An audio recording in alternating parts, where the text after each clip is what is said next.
Welcome. I'm delighted you're here today to think about executive presence, what it is, why it's important, and how you can develop it. My name's Doug Gray. I've been privileged to work as an executive coach for over 20 years with hundreds of senior executives, and this is the number one topic that they request. I'm trained as both a psychologist and a teacher, so you can expect a little bit of evidence-based science here and some activities to help you anchor this. And my goal is to provoke you a bit with some information that'll catapult your career. You ready? Let's get started. Let's start with a question. If I were to ask you what's more important, identity or reputation, you might start by saying, What are you talking about, Doug? Well, think about your professional development or your executive presence or your career for a little bit. Identity can be defined as how you describe yourself to yourself, like that child looking in a mirror. Self-awareness is really important, and you were fascinated when you were a child. And throughout your life, you probably imagine yourself in many different ways. You might have taken one of 15,000 different validated self-assessments. And the results of that self-report have helped you to form an identity, an ego. And you probably think that that accurately describes you, who you are at your best, and also at your worst. So that's identity. What's more important, identity or reputation? Reputation can be defined as how other people see you. Your reputation is your brand, and it's based on other people's biases and their observations of what they hear you say and do. And maybe they're not inclined to share with you as feedback because seeking feedback in the U.S. is wrongly regarded as a sign of weakness. And if they do share that feedback, it might lead to reputational damage. Fear is what we're talking about, and that typically prevents people from saying, hey, your reputational brand is at risk because you weren't prepared for that last meeting or whatever. So what's more important, identity or reputation? Pick an answer. Here we go.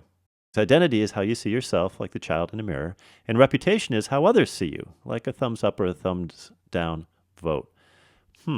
Identity. Self-awareness is inflated, and typically it's not accurate. We all think we're a little bit above average, and self-ratings of performance underestimate our capabilities. Wait a minute. That means that they're less predictive of career success than feedback from others. So you might be thinking, ooh, maybe I shouldn't think that identity is more important. In fact, reputation is how other people see me, and other awareness is variable. Naturally, I don't know what that other person is thinking of me. And it's biased based on their cultural and experiential biases. So it's based on what others think I say or do, or didn't say or do, but they think I say or do. So what they think about that reputational brand is actually more important than identity. In fact, it's more predictive of future performance than self-ratings. The answer to my opening question is reputation is more important than identity. Seems counterintuitive. Let me explain. There's a lot of consultants and online resources that describe something ephemeral called executive presence. Be careful. Let me explain that list using this acronym as if this acronym could possibly be accurate.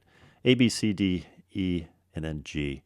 A is appearance. You've got 7 seconds to make an impression. It's physical, it's nonverbal. Yes, you can dress 2 steps better or more formally than everybody else in the room, and you should.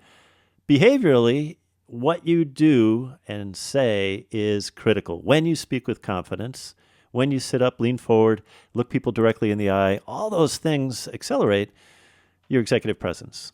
C is communication, how you exchange information. If executive presence is the number one topic I get for folks to talk about, communication problems is number 2. I said this to George, but George didn't hear me correctly, and George talked to Sally, and she didn't get it at all. Many managers think that just because they say it, it will be cascaded down the organization. Simply no evidence for that. Only 30% of what you say gets passed down throughout the organization.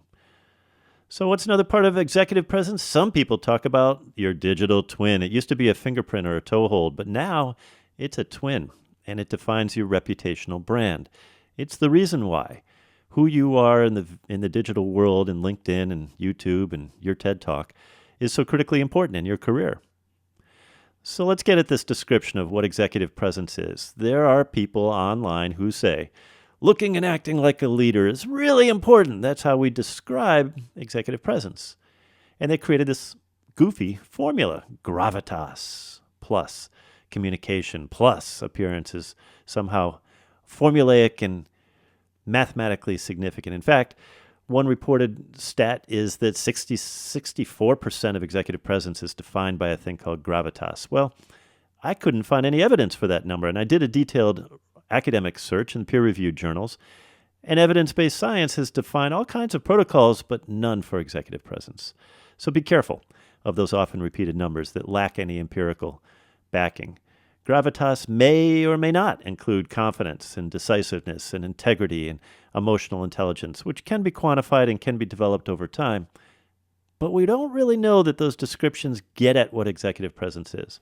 So executive presence can be defined as the difference between your identity and reputation. This science goes back to the Hogan Personality Research, which looks at not only where you are now, but where you need to go next. So it's worth adopting. Let's imagine, for instance, that if your identity self-assessment is lower than what other people report, then you've got some hidden talents. Those talents need to be promoted. For instance, you might be encouraged to take more initiative or be strategic or creative or innovative when managing teams. And let's look at the flip side. Let's imagine if your reputation assessments based on 360s and multiple feedback sources indicate that your reputation is lower than you think it should be, then you've got an opportunity to develop those blind spots. They can be developed and they can be reduced. For instance, if the feedback is that you cut off other people or you're late to meetings, that's a problem. But it's a problem that you can correct. That makes it a coachable trait. Okay, so what if we conducted a study, this is 2018 data, conducted by CoachSource, the largest global provider of executive coaching, and we asked about 1,000 people, what's the purpose of executive coaching? And what if about 100 of them were organizational leaders, and about 100 were leaders who were being coached, and about 117 were internal leaders within HR or leader development programs, and another 657 were external coaches, people like myself. And you asked, what's the purpose of executive coaching? Well, here are the results. Most leaders want customized leadership development. For instance, how do I influence other people more effectively or efficiently? The second most frequent answer is transition coaching. When somebody's been newly promoted into some role, they need some coaching. And the third most common answer in this sample population is executive presence. How do I manage my reputation and identity? Well, these findings have not changed back 5 years to 2013 and back to 2015. What's the purpose of executive coaching?